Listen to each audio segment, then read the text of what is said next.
परंतु पुढे माझे सगळे लेखक यांनी जणू काही माझ्यासाठी विद्यापीठ उघडलं होतं. अशा पद्धतीने मी वागलो आणि त्यामुळे त्यांच्याकडे प्राध्यापक किंवा अध्यापक किंवा माझे गुरु असंच मी पाहत आलो. अगदी माझ्याहून वयानं लहान असलेले सुद्धा ग्रेस सर, मला बाबातलं खूप कळता येतलं, तर तू you cannot waste your talent. त्यामुळे बापानं मुलाला सांगावं तसं मुलाने बापाला सांगितलं. माझ्या सगळ्या लेखनामध्ये जिक्सामधला जो एक संभ्रम, जिव्हाळ्यामधलं प्रेम आणि जिज्ञासामधलं कुतूहल, या तिन्ही गोष्टी या तिन्ही पुस्तकात होतं. आणि त्यावेळेला मी जे केलं त्यापेक्षा मी जे केलं नाही ते सुद्धा महत्वाचं. मला त्यावेळेला खांडेकर फडके हे सुद्धा मिळू शकले असते, पण मी ठरवलं की मला जे करायचं त्याच्यात ते बसत नाही.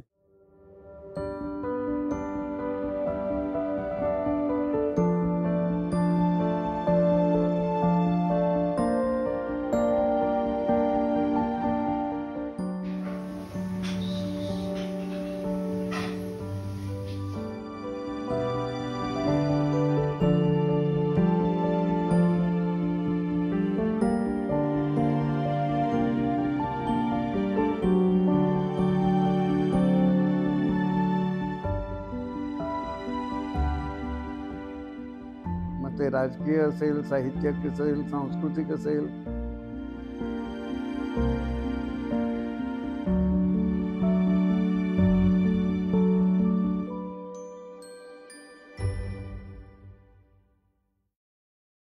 नमस्ते. बुकब्रो हा एक वेगळा आगळा उपक्रम आहे आणि तुम्ही रसिकांनी त्याला आता इतकी काळ आम्हाला साथ दिली.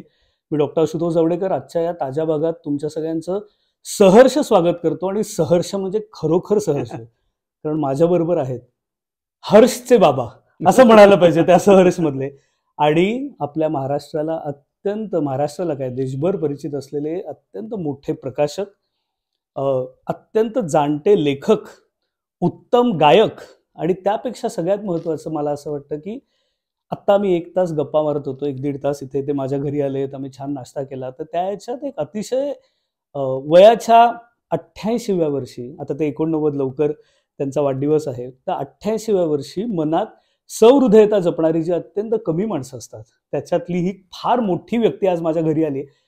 मला खूप आनंद होतोय, माझ्या चेहऱ्यावरनं तुम्हाला दिसतंय. रामदासजी, तुमचं मनापासून बुकब्रोमध्ये स्वागत. याच्या आधी आमची भेट झालेली जेव्हा माझं दादर माटुंगा कल्चरल सेंटरमध्ये एक शब्द प्रवासिनींचे म्हणून व्याख्यान होतं, तर तेव्हाही मला आश्चर्य वाटलं होतं की रामदासजी समोर येऊन बसले होते आणि पूर्ण भाषण त्यांनी शांतपणे ऐकून घेतलं होतं. तर मला फारच आनंद झाला होता.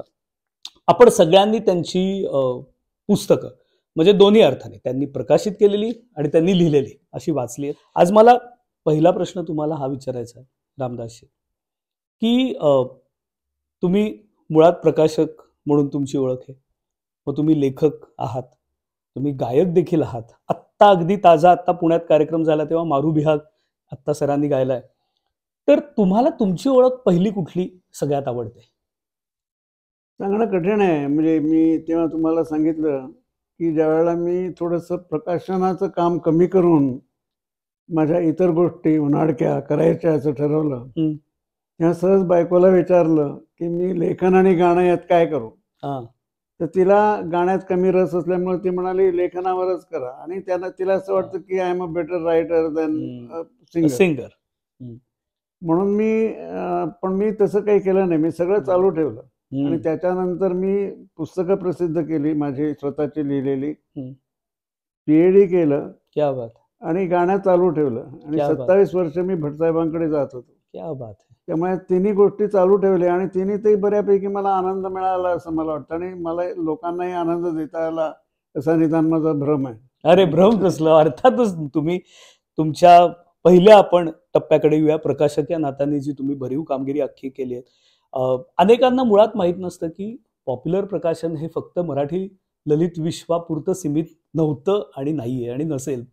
पॉप्युलरचा देशभर खरं तर मोठा सगळा आहे तो नेटवर्क आहे त्यांचं, आणि इंग्रजीमध्ये त्यांचे आजही तुम्ही त्यांच्या वेबसाईटला जाऊन बघितलं तर त्यांचा जो कॅटलॉग येतो तो इंग्रजीमधला खूप वेगवेगळ्या व्यापक विषयांवरचा आहे मुळात. आणि त्या सगळ्या याच्यातनं किंबहुना मला असं वाटतं की रामदासजी तेव्हा अगदी 17-18 वर्षाचे असताना तुम्ही चालू केलं, आणि बहुतेक तुम्ही गंगाधर गाडगीळ असतील किंवा अजून त्यानंतर त्यांना नवकथाकार असं खरं तर नंतर लागलं. पण हे सगळे तरुण प्रवाह तुम्ही आणलेत आणि त्या निमित्ताने बहुतेक पॉप्युलर प्रकाशन हे ललित विश्वाकडे खरं ओढलं गेलं. तर आता इतक्या वर्षानंतर या सगळ्या प्रवासाकडे वळून बघताना तुम्हाला त्यातलं महत्वाचं मध्यवर्ती सूत्र काय वाटतं, की तुम्ही as a publisher what is the pivotal point which you look after? पहिली गोष्ट अशी की पॉप्युलर बुकडेपो हे एक जगातलं वेगळ्याच तऱ्हेचं दुकान होतं पुस्तकांचं. बरं. म्हणजे ज्याला आम्ही कम्प्लीट बुकशॉप म्हणतो असं मला जगात कुठेही दिसलेलं नाही. कारण उत्तम बुकशॉप्स आहेत त्याचा लंडनचं डिलॉन वगैरे, परंतु तिथं तुम्हाला शाळेची पुस्तकं मिळणार नाहीत. किंवा इथं जे गाईड वगैरे विकणारे आहेत त्यांचा धंदा खूप मोठा असतो, पण तिथे तुम्हाला एन्सायक्लोपीडिया मिळणार नाही. किंवा फोर्टमध्ये तारापूरवाला वगैरे त्यावेळेला मोठी दुकान होती, त्यांच्याकडे पुन्हा शाळेची पुस्तकं नाही. From school primer to encyclopaedia, आणि मिळतील म्हणजे इन स्टॉक, असं पॉप्युलर बुकडेपोचं रूप होतं. तिथं 70-80 लोक काम करायचे. आणि सगळ्यांना म्हणजे ते नॉन मॅट्रिक जरी असले त्यांना सगळी पुस्तकं माहीत असायची. आणि काही मागवलं तर आमची एक पद्धत होती ज्यामुळे त्यांना ते मागवून मिळत असे. त्यामुळं ते दुकानाची बॅकग्राऊंड ही प्रकाशनाला होतीच.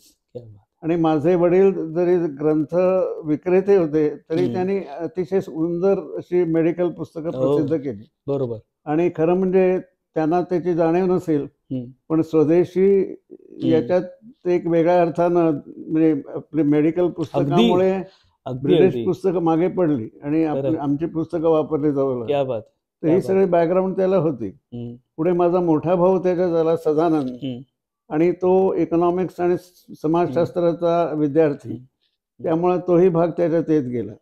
आणि खरं म्हणजे वडिलांची धोरण असं होतं की कोणी लेखक आला आणि म्हणाला मी चांगलं पुस्तक लिहिलंय, ते म्हणाले बरं चला आपण छापूया, म्हणजे प्रकाशक म्हणून त्यांचं लक्ष नसायचं.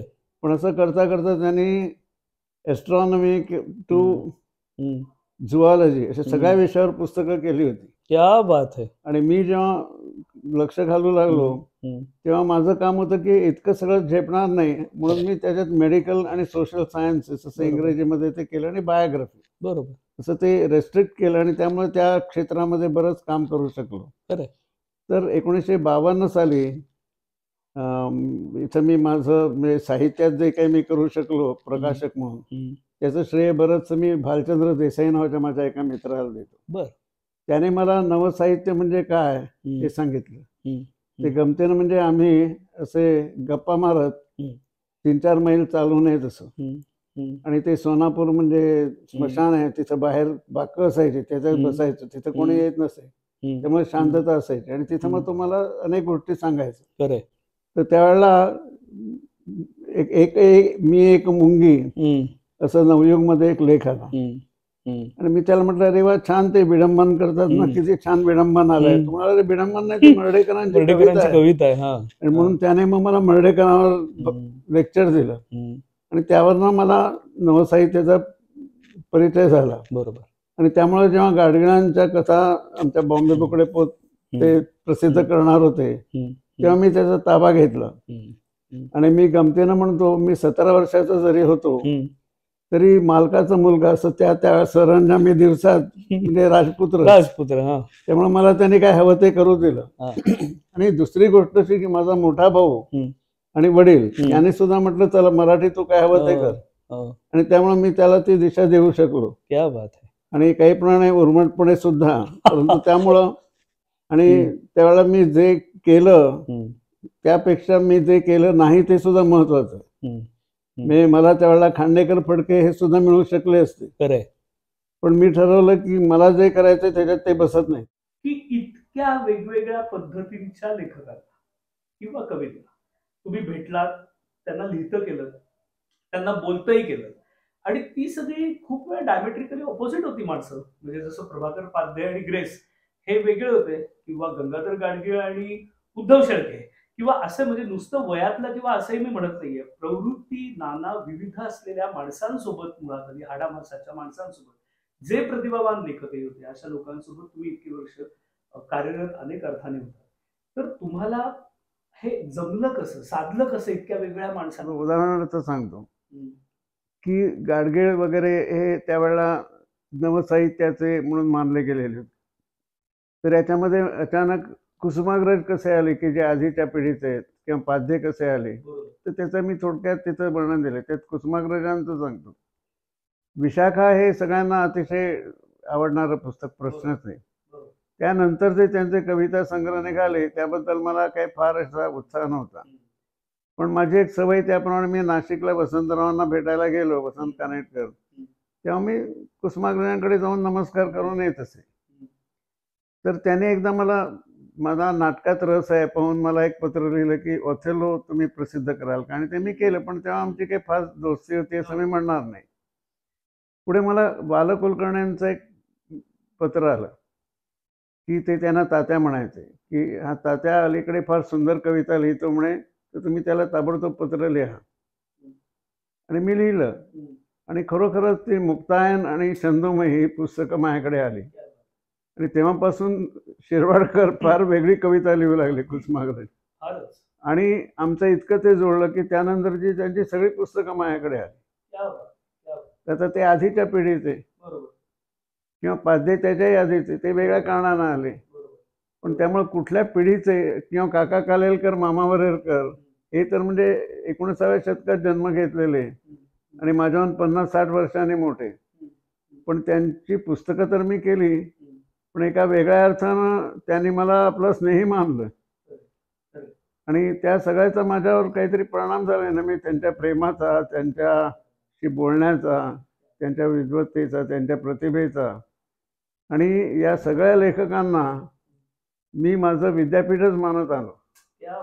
म्हणजे सुरुवातीला कॉलेजमध्ये जाताना मी त्यावेळेला कॉलेज बुडवून मौजेत जात असे, आणि त्यावेळेला मौज विद्यापीठाचा स्नातक होतो असं म्हणत होतो. परंतु पुढे माझे सगळे लेखक यांनी जणू काही माझ्यासाठी विद्यापीठ उघडलं होतं. अशा पद्धतीने मी वागलो, आणि त्यामुळे त्यांच्याकडे प्राध्यापक किंवा अध्यापक किंवा माझे गुरु असंच मी पाहत आलो. अगदी माझ्याहून वयानं लहान असलेले सुद्धा ग्रेस सारखे. ही इतकी मोठी गोष्ट आहे ते सांगता येते. आणि आजच्या काळात तर हे सगळं अतिशय दुर्मिळ असं मला स्वतःला वाटतं, की जिथे आपण म्हणजे खरोखरी एवढंसं काहीतरी अचीव्ह केलं तर काहीतरी आपण खूप अचीव्ह केलं अशा मानण्याच्या काळ, जेव्हा रामदासजी हे म्हणतात की माझ्यापेक्षा वयाने लहान असलेल्या माणसांना देखील मी विद्यापीठ समजत गेलो, तर ही फार महत्वाची गोष्ट आहे. आणि ही जी त्यांची अभ्यासपूर्ण आस्था होती ना लेखकांविषयीची, कवींविषयीची, ती त्या प्रोडक्शन मध्ये उतरली असं माझं. म्हणजे प्रकाशक म्हणून आपण सगळे यांचे फॅन असतोच, पण मला आठवतंय मी पहिलं जिव्हाळा वाचलं, आणि जिव्हाळा वाचल्यावर असं मला वाटलं की अरे काय मस्त आहे हा माणूस, हा वेगवेगळ्या पद्धतीच्या माणसांशी भेटतोय, बोलतोय आणि मार्मिक निरीक्षण करतोय. आणि अनेक प्रसंग कटू येऊ शकतात, तसे आलेही असणार, पण तरी ती कटुता त्याच्या लेखनात कुठेही नाही. आणि याच्यासाठी खूप मोठी ताकद लागते, ती रामदासजींकडे आहे असं मला नेहमी वाटतं. मुळात व्यक्ती म्हणून ती असली पाहिजे, आणि ती व्यक्ती म्हणून आहे त्यामुळे ती तितक्याच निरलसपणे लेखक म्हणून देखील प्रतीत झाले असं मला स्वतःला वाटतं. जिव्हाळा हे माझं जिव्हाळ्याचं पुस्तक आहे. त्याविषयी मला तुम्हाला आता थोडंसं बोलतं करायला आवडेल. त्यात तुम्ही एकीकडे बेडेकरांवर लिहिलंय, गाडगिळांवर लिहिलंय, दुर्गाबाईंवर लिहिलंय, मराठीतले सारस्वत अनेक अर्थाने जे सगळे आहेत त्यांचे तुम्हाला आलेले व्यक्तिगत अनुभव, तुमची इम्प्रेशन्स, त्यांच्या साहित्याविषयी अनेक पद्धतीने तुम्ही बोलला.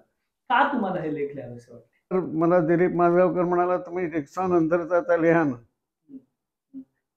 म्हणून माझ्या 80व्या वाढदिवसाच्या निमित्तानं मी ते पुस्तक तयार करायचं ठरवलं. आणि त्यावेळेला संबंध माझा लेखन प्रवास मी समोर आणला. तर पहिले लेखक माझे गंगाधर गाडगे, आणि बेडेकर जरी सिनियर असले तरी माझ्याकडे उशिरा आलेले, त्यामुळे तो शेवटचा लेख. आणि मध्ये मग ग्रेस आहेत, दुर्गाबाई आहेत, कुसुमाग्रज आहेत, सगळे आहेत. आणि ते प्रत्येकाचं स्वरूप आणि माझं नातं हे सुद्धा वेगळं आहे. तर प्रेम करणारा सुद्धा वेगवेगळ्या पद्धतीनं प्रेम करत असतो. तर या पद्धतीनं मी ते सगळे लेख लिहिण्याचा प्रयत्न केला. तुम्ही अजूनही माझ्यासारख्या 40ल्या म्हणजे काय रिलेटिव्हली तरुणांशी उत्तम संबंध प्रस्थापित करून असणार, माझी खात्री आहे. विषयीतली तुमचे फॅन फॉलोईंग असणार, तुमचा संपर्क असणार. तुम्ही या वर्षी देखील या वयात तुमच्या कालसुसंगत कसे राहता हे मला तुम्हाला विचारावं. कालसुसंगत कसा राहतो हे सांगणं कठीण आहे. याचं कारण माझ्यावर एक आरोप केला जातो की इतकं प्रदीर्घ आयुष्य मला मिळालेलं आहे आणि इतके अनुभव मला आलेले आहेत की मी माझ्या भूतकाळाविषयी खूप बोलत असतो. त्याचा इलाज नसतो, आणि मग वृद्धपणात ते होत असतं. तर वृद्ध मी आहे की नाही हा वेगळा मुद्दा आहे. पण तरीसुद्धा या गोष्टी आहेत असा आरोप होतो. पण मला असं वाटतं की रोज काय होतं याच्यात मला खूप रस आहे. मग ते राजकीय असेल, साहित्यिक असेल, सांस्कृतिक असेल, संगीताच्या क्षेत्रात असेल, काही असेल. आता एक उदाहरण द्यायचं तर संगीताच्या बाबतीत फयाज खान, ओंकारनाथ ठाकूर, केसरबाई केरकर वगैरे यांचं ऐकल्यानंतर मला पुढचं कोणाचं ऐकावंसंच वाटत नाही आणि तरीसुद्धा मी ऐकत असतो. तर त्यामुळं काल सुसंगत की माहीत नाही, परंतु आज उदाहरणार्थ अश्विनी असेल किंवा मुकुळजी असतील, यांचं गाणं मी खूप म्हणजे मनापासून ऐकतो आणि ऐकायचं असतं. तर त्यामुळं कुठेतरी माझ्यात ही वृत्ती आहे असं समजतो.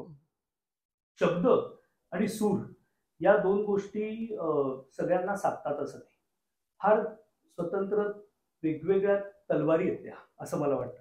धारदार पाता असलेल्या दोन्ही कला. पण ज्या माणसांना दोन्ही मधलं नुसतं गम्यच नाही तर ज्यांचा अभ्यास असतो अशा मोजक्या व्यक्तींपैकी एक म्हणजे रामदास.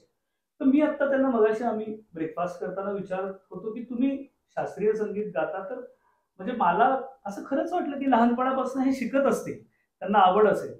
तर त्यांनी मला फारच इंटरेस्टिंग माहिती सांगितली की ते आधी काय गायचे शाळेत वगैरे ते जाऊ दे, पण मुळात त्यांनी किती 45व्या वर्षी 45व्या वर्षी भारतीय शास्त्रीय संगीत शिकायला सुरुवात केली.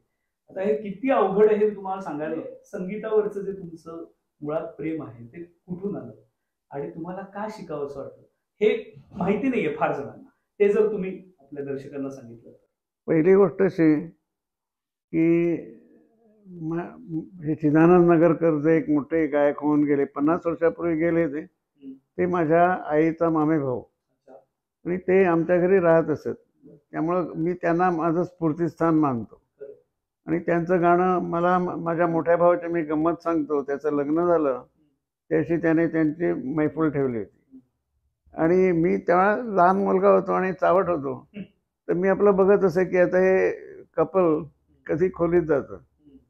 तर ते संबंध गाणं 3 वाजेपर्यंत ऐकून नंतर गेलं. तर ते इतकं त्यांना त्या गाण्याचं मोह होता.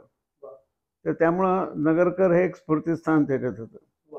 पुढं दुसरी अशी मी थोडी गमतीची गोष्ट आहे. मी शाळेत असताना आम्ही 42 साली धारवाडला होतो. म्हणजे त्यावेळेला इथं बॉम्बची भीती होती मुंबईत, म्हणून आम्ही धारवाडला होतो. तिथे माझी मोठी बहीण माझ्याहून 2 वर्षांनी मोठी, ती गाणं शिकत होती. तर तिच्याबरोबर काहीतरी 2-3 बंदिशी मी असं ऐकलंय. बंदिश हा शब्दही माहीत नव्हता मला, परंतु यमन भूप वगैरे असं काहीतरी रागातले गाणी मी ऐकत असे. त्यानंतर ती इथं मुंबईला आल्यानंतर देवधर स्कूलमध्ये जायला लागली. तोपर्यंत मला थोडासा तबला येत होता. तर मी एक दिवस गेलो असताना ते हर्षे मास्तर होते. ते मला म्हणाले, काय रे तबला येतो का? मी मूर्ख असल्यामुळे हो म्हटलं. खरं म्हणजे मला अगदी ठेका फक्त येत होता. ते म्हणाले मग वाजव ना. आणि मग तसं मी 3 वर्ष त्या देवधर स्कूलमध्ये तबला वाजवायला जात असे आणि त्यामुळे 30 राग मी ऐकले आणि कानानं श्रवण भक्ती केली आणि त्यानंतर मग मी भारतीय संगीत शिक्षापीठात जाऊ लागलो आणि तिथे एक वर्षभर भटसाहेबांच्या वर्गात होतो. पुढे माझा आवाज फुटायला लागला म्हणून मी ते सोडून दिलं. ते 30 वर्ष सोडलं. त्यानंतर मी सांगत होतो तसं की माझा धाकटा मुलगा सत्यजित हा सतार छान वाजवायचा आणि तो काहीतरी मला विचारायचा आणि मी त्याला उत्तरं द्यायचो. तर तो म्हणाला, बाबा तुला खूप कळतं यातलं, तर तू you cannot waste your talent. त्यामुळे बापानं मुलाला सांगावं तसं मुलाने बापाला सांगितलं. मग मी भटसाहेबांकडे गेलो तर ते म्हणाले, तुला काय आठवतं का? तर त्यांची स्वरज्ञान शिकवण्याची पद्धत अशी होती की 30 वर्षानंतरही मला तेवढं आठवत होतं. त्यामुळे मला त्यांनी सरळ रागदारीत सुरुवात केली आणि त्यानंतर मी सगळ्यांना वाटलं की आता 1 दिवसासाठी जाणार आणि लगेच सोडून देणार. पण मी 27 वर्ष सगळे माझे वेळापत्रक मी अशा पद्धतीनं करत असे की मी तालीम बुडवत नाही आणि त्याप्रमाणे अगदी त्यांच्या ते गेले त्या दिवसापर्यंत मी शिकत होतो आणि त्यांनी खूप काही मला दिलं आणि केवळ म्युझिक नव्हे इतर अनेक गोष्टी. ही सगळी हकीकत इतकी इन्स्पायरिंग की याच्यात मला 4 धागे दिसतात. पहिलं म्हणजे सतत नवं काहीतरी शिकण्याचा ध्यास, जो अनेकदा माणसं एकदा रूढार्थाने सेटल झाली की आणि हे तर जन्मतः सेटलच होते त्या अर्थाने, पण ऋणार्थाने सेटल झाली की माणसं सोडून देतात. इथे 45व्या वर्षी पुन्हा काहीतरी नवं शिकण्याचा प्रारंभ करणं, आणि नवं शिकायचं म्हटलं की इगो बाजूला ठेवायला लागतं. ही फ्लेक्झिबिलिटी मनाची आपली वाढत्या वयानुसार जाते ती अशी. दुसरं या घटनेमध्ये वेगळं पण असं आहे की मुलांनी आपल्या वडिलांना मैत्रीपूर्णरित्या काहीतरी महत्वाची सूचना देणं आणि योग्य ती सूचना देणं की why don't you come up with this, आणि ते ऐकणं. म्हणजे यांच्या पिढीमध्ये तर जी काही एक पॅट्रियार्की अख्खी होती त्याच्यात हे बसत नव्हतं, आणि हे या बाबतीत त्याचं वेगळं. तिसरं मला असं वाटलं की त्याची निरंतरता, तो ध्यास. 27 वर्ष म्हणजे केवढा तरी मोठा कालावधी आहे की लोक 2 वर्ष शिकले तरी सोडून देतील ना. नाही, इतकंच नाही तर एक सांगतो की आता माझ्या वयाच्या 75 नंतर शिकवायला लागलो. ते सारंगी आंबेकरही माझ्याकडे शिकते, पण तिची आधीची तालीम माणिक भिडेकडे होते. त्यामुळं अनेक गोष्टी ज्या ती शिकली होती जी मला येत नव्हती ती मी तिच्याकडनं सुद्धा शिकली. मी मनापासून आता सांगतो, आम्ही इथे नाश्ता करत होतो आणि त्यावेळी असा माझ्या मनात विचार आला की अरे, माझ्या दुप्पट वयाचे हे काका, आणि यांनी किती आयुष्य पाहिलं असणार. हे सगळं करून देखील कुठेही कटुता त्यांच्या अख्ख्या व्यक्तिमत्वात नाही, बोलण्यात रुजूत आहे. मला फार आदर वाटतं. म्हणजे आय एम व्हेरी टच्ड, आणि माझा आता आवाज भरून येतो, आणि I am very truthful at this moment. कारण मला असं वाटतं, म्हणजे मी फक्त अश्रू येऊ देत नाही. याचं कारण असं आहे की माझी पिढी आत्ता अनेक अर्थाने कुठलाही गायडन्स नसलेली अशी निराधार होत चाललेली पिढी आहे. हे माझं निरीक्षण आहे. हा फक्त व्यक्तिगत अनुभव म्हणून मी बोलत नाही, मी माझ्या पिढीचा प्रतिनिधी म्हणून बोलतो. आणि असा निराधार असलेल्या आम्ही अवस्थेत असताना एखादा तुमच्यासारखा जो ध्रुवतारा आहे तो असणं, ते देखील खूप प्रेरणादायी. म्हणजे 100% की ज्या पद्धतीचा तुमचा सगळा आयुष्याचा प्रवास आहे, तर आपण मुलाखतीत देखील तुम्ही ऐकला असेल, तर तो बघताना आपल्याला असं आतून प्रेरणा वाटत. आणि याबद्दल मी आधी पहिल्यांदा इथे नीट वाकून नमस्कार, एक प्रश्न विचारावा या याच्यावर. तुम्ही आयुष्यातल्या कटू प्रसंगांना कसं तोंड दिलं, कसं सामोरं गेलं? अनेक अपेक्षा भंग झाल्या असतील, अनेक नात्यांनी तुम्ही प्रेम केलं असेल आणि त्यांनी तुम्हाला दुखावलं असेल, आणि त्याच्या अनेक खुणा आपल्याला त्या पुस्तकांमध्येही दिसतात की अरे, हे इतके सरळपणे जात आहेत, पण लोक प्रत्येक वेळी सरळपणे नाही वागत.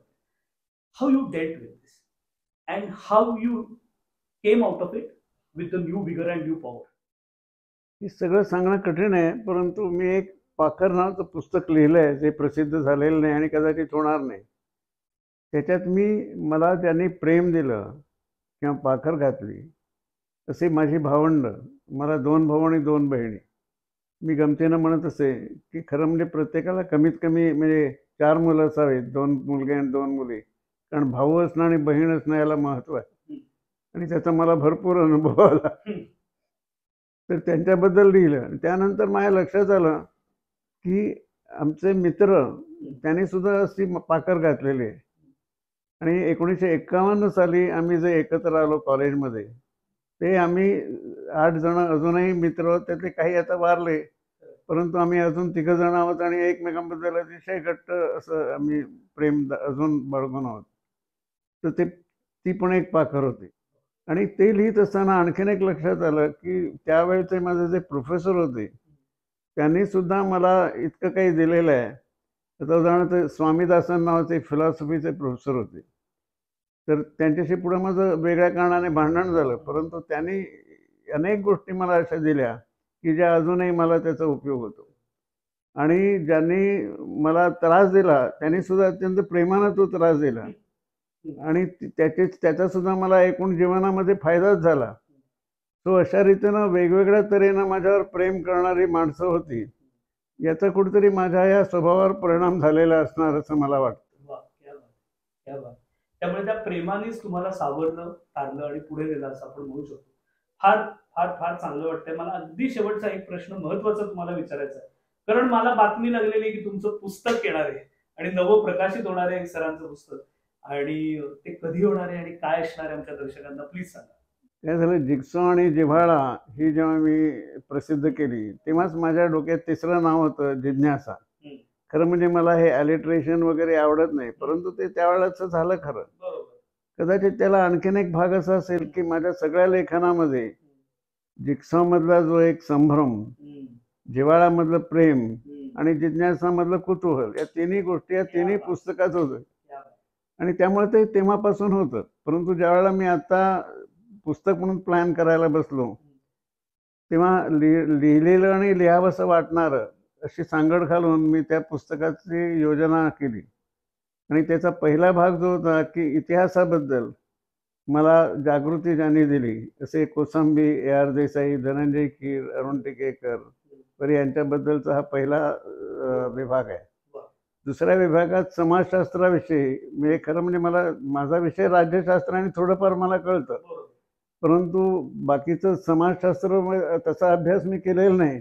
परंतु प्राध्यापक घुरिये यांची आम्ही 20 एक पुस्तकं प्रसिद्ध केली आणि त्यानिमित्तानं काही प्रमाणात वैयक्तिक आणि काही प्रमाणात त्यांचा विषय असा तो लेख लिहिला. त्यानंतर बाबा आमटे हे मला अतिशय अगदी दैवत माझे, तर त्यांच्याबद्दल लिहिलं. आणि कुरियन यांच्या अमूल चढी मी त्या 35 वर्षापूर्वी एक मोठा प्रकल्प केला होता. खरं तेव्हा लिहायला पाहिजे होतं, पण निदान आता जेवढं आठवेल तेवढं मी ते लिहून काढलं. आणि तिसऱ्या भागामध्ये संस्कृती, याच्यामध्ये आधी संस्कृत भाषा गत्रेम देशपांडे यांच्याशी माझे बरेच संबंध आले. त्यानंतर संगीताशी संबंध म्हणून चिदानंद नगरकर यांच्याविषयी लिहिलं. नाटकाशी संबंध म्हणून श्रीराम लागू यांच्याविषयी लिहिलं. आणि सगळ्यात म्हणजे मी सॅपलिंग या शाळेविषयी लिहिलं. म्हणजे ती माझ्या बायकोने सुरू केलेली, परंतु मी माझ्याने लैलाचे संबंध असं तो लिहिलेलं नाही, परंतु ती तिची शाळेविषयीची जी अगदी वेगळी कल्पना होती त्याच्याबद्दल तो लेख लिहिला. असं म्हणून ते आता पुस्तक तयार होत आहे आणि ते आता माझ्या 89व्या वाढदिवसाच्या दिवशी तयार होईल अशी अपेक्षा आहे. क्या बात आहे. 5 जानेवारी 2024 ला एक महत्वाचं पुस्तक प्रकाशित होणार आहे. अत्यंत ते देखणं आणि फारच सुंदर असणार आहे. मी न वाचता काही न बघितलं तरी सांगतो. आणि 5 जानेवारीला रामदासजी 89व्या वर्षी तुम्ही बघताय की ते किती याही एजमध्ये अलर्ट आहे.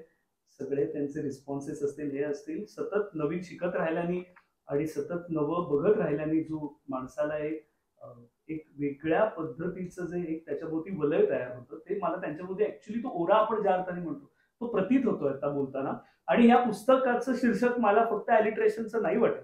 जिज्ञासा हा तुमचा खरंच म्हणजे पिंड असावा असं मला स्वतःला वाटतं. आणि सगळ्यांनी आपण जिज्ञासावर देखील बुकब्रो मध्ये नक्की बोलायचंय. मी तुम्हाला त्यावेळी विनंती करणार आहे की जेव्हा जिज्ञासा प्रकाशित होईल त्यानंतर पुन्हा एकदा जिज्ञासावर बोलायला, त्या पुस्तकावर स्वतंत्रपणे बोलायला आपण भेटूया.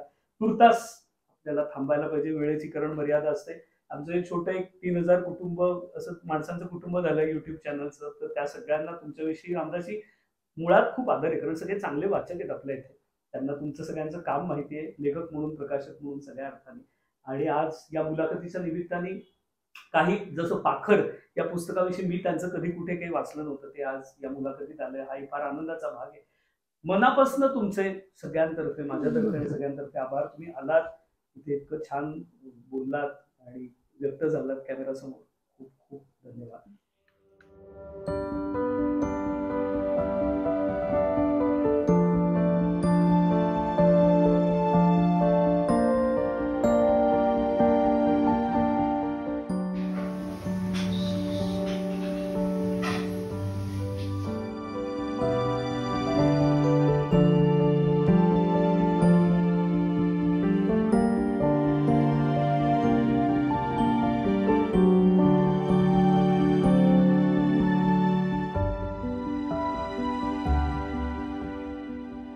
ते राजकीय असेल, साहित्यिक असेल, सांस्कृतिक असेल,